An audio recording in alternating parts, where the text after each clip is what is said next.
Hey, thanks for stopping by. Today's video is all about one basic riff that you can use with any meter in any tempo. This is a classic riff. You've heard it before and it'll fit wherever you need it.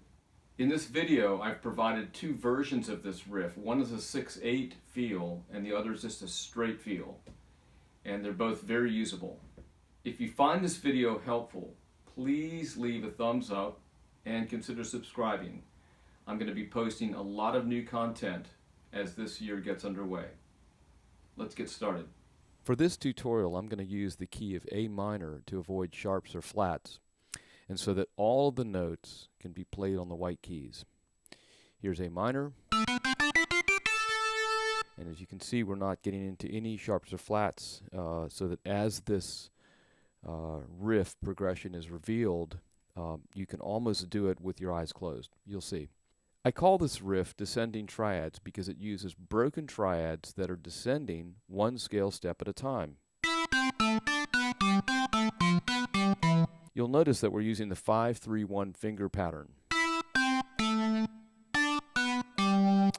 You can also use 4-2-1. That's what I do sometimes. It's just up to you. You can try it both ways.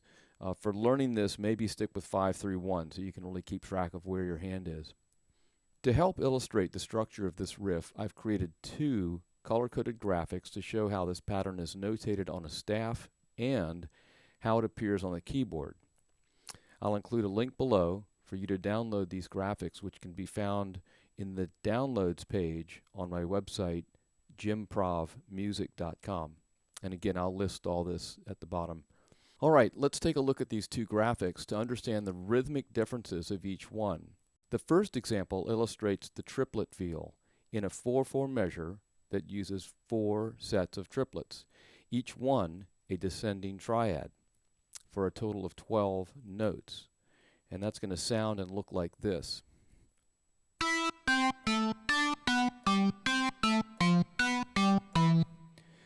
Notes. 1, 2, 3, 4, 5, 6, 7, 8, 9, 10, 11, 12.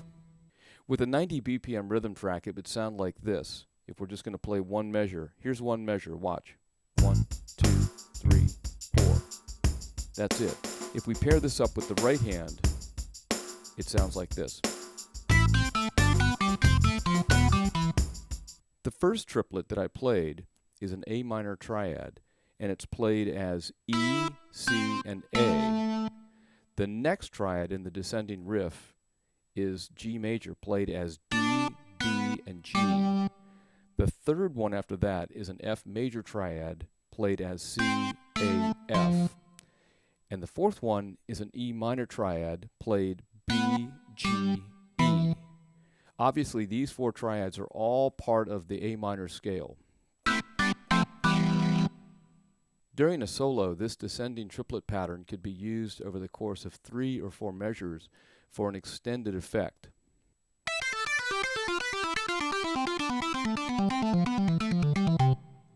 Here's how that would sound if each bass note that I play represents a full measure. And I'll play 4 counts on each note.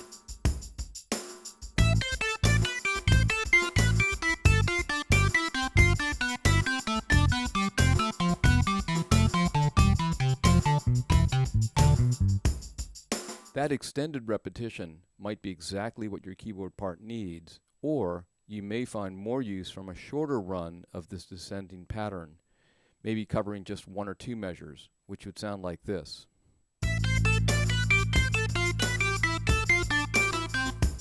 Looking at the second graphic, you can see how this riff is notated with straight 8th notes. There are no triplets in this version. This rhythmic structure constrains the broken triad pattern to only 8 8th notes in a 4/4 measure. Therefore, instead of endless repeating triads,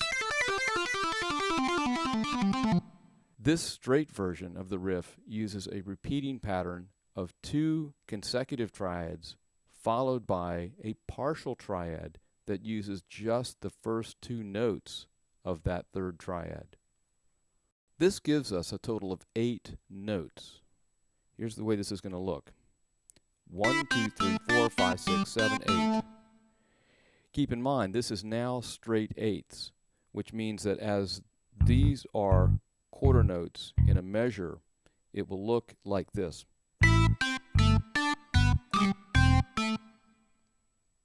And then it would repeat. So let's do a repeat.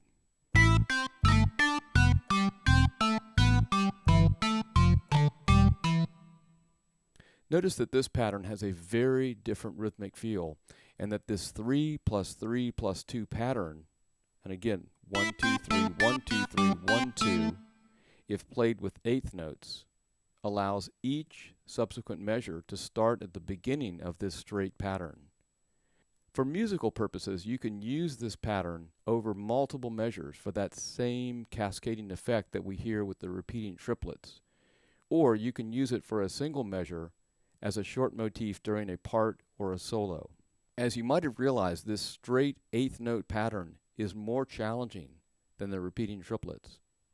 Keeping track of this more complex 3 plus 3 plus 2 structure takes some time to get used to.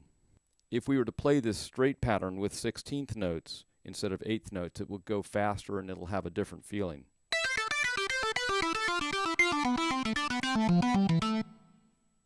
Using this riff in straight or triplet form will give you lots of new ways to add excitement to a keyboard part or a keyboard solo in almost any style of music.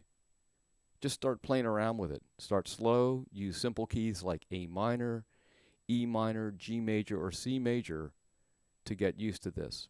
Here's A minor. E minor.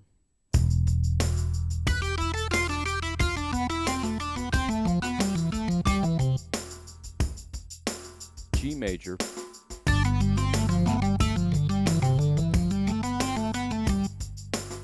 C major,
If you like this video, please give a thumbs up and please subscribe. I'll be posting tons of new content in 2023. Thanks for watching and stay tuned for more tutorials and jam tracks.